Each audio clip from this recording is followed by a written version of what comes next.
હવે અધ્યાય 15 છે ને એ સમજી લઈએ. અધ્યાય 15 સમજી લઈએ. બધા શ્લોકની ભાષાંતરની આસપાસ આ સમજૂતી જ રહેશે.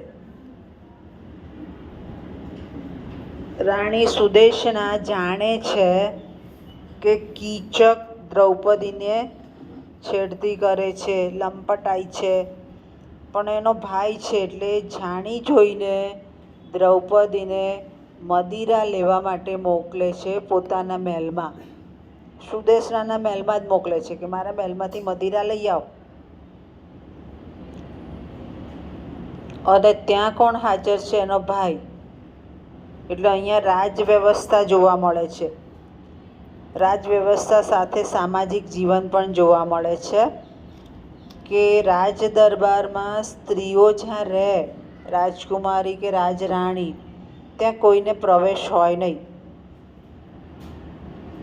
માત્ર રાજા આવી શકે, રાણીનો ભાઈ આવી શકે, અને એમને સાચવનાર રાખ્યા હોય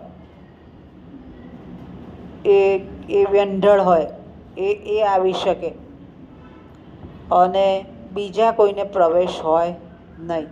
પણ પેલો તો એનો ભાઈ છે એટલે ત્યાં છે. એટલે સુદેશનાનીએ ત્યાં જ્યારે જાય છે ત્યારે છેડતી કરે છે. લંપટ તો છે જ, આપણે એનું પાત્ર જોયું છે. એમાં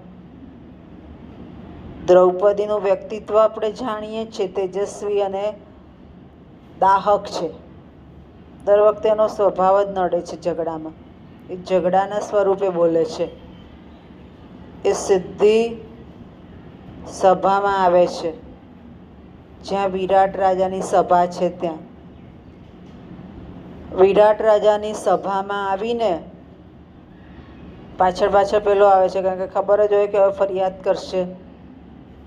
સભામાં આવીને કહે છે કે આણે આવું કર્યું, છતાં પેલો તો એની લંપટાઈ ચાલુ રાખે છે, કે એના પ્રમાણે જ રાજ્યમાં ચાલતું હતું, રાજાનું ચાલતું નહોતું. એટલે દ્રૌપદી એને પાદ પ્રહાર કરે છે, લાત મારે છે કે આગો જા. એ સમયે દ્રૌપદીનું પાછું દાહક વ્યક્તિત્વ છે કે ત્યાં યુધિષ્ઠિર બેઠા છે રાજા સાથે બ્રાહ્મણના વેશે, અને પાંડવો પણ હાજર છે. પણ યુધિષ્ઠિરને કહે છે કે તમે ધર્મરાજ તરીકે બેઠા છો એટલે કંઈ બોલતા નથી.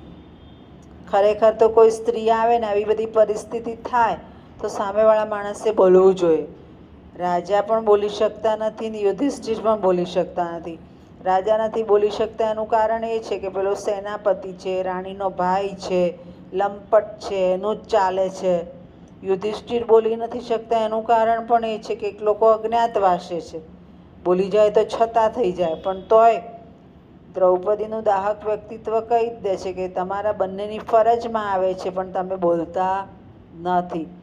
એટલે પછી વિરાટ રાજા એનો ઉકેલ કાઢે છે કે આપણે આ વસ્તુ છે આખી રાણી સુદેશનાને સોંપી દઈશું, અને રાણી સુદેશના છે એ તમારી વાત સાંભળશે, અને તમારી વાત સાંભળ્યા પછી એ નિર્ણય લેશે. અને નિર્ણય લેશે, કેવો નિર્ણય લેશે? તો સત્ય તરફ નિર્ણય લેશે. સુદેશના નિર્ણય લેવાના નથી, કારણ કે સુદેશના જ મોકીલા હતા. એટલે રાજા કહે છે કે સુદેશનાને આપણે આ વાત સોંપીએ છીએ, અને સુદેશના આનો નિર્ણય લેશે, અને જે સજાને પાત્ર છે એને સજા કરશે. પણ અહીંયા આખા અધ્યાયમાં દ્રૌપદીનું એક વ્યક્તિત્વ જોવા મળે છે કે દ્રૌપદી કેવી છે?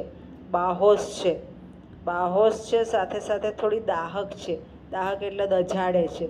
જ્યાં જે બોલવાનું એ ધારદાર રીતે બોલી દે છે. અને કીચકનો પણ ભર સભામાં એ સામનો કરતી જોવા મળે છે. આ થયો અધ્યાય 15. ખ્યાલ આવી ગયો? સમજ પડી ગઈ?